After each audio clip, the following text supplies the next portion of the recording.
Elon Musk ka shprehur bindjen se Amerika duhet të dalë nga NATO duke argumentuar se nuk ka kuptim që Shtetet e Bashkuara të vazhdojnë të paguajnë për mbrojtjen e Evropës. Në një postim në platformën X, Musk ju përgjigj një komentuesi që i bëri thirrje për tërheqjen e SBA-s nga aleanca duke shkruar: "Vërtet duhet, nuk ka kuptim që Amerika të paguajë për mbrojtjen e Evropës." Kjo deklaratë vjen në një kohë kur administrata amerikane ka kërkuar nga aleatët e NATO-s që të rrisin shpenzimet për mbrojtjen me qëllim që të lehtësohen ngarkesat financiare që SBA po mban mbi shpatullat e saj.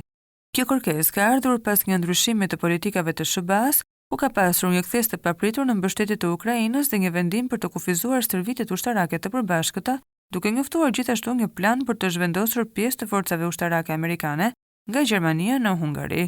Ndërkohë raportohet se presidenti Donald Trump po shqyrton mundësinë e tërheqjes së 35.000 ushtarëve amerikan nga Gjermania, sipas burimeve pranë administratës amerikane, siç citon gazeta britanike The Telegraph.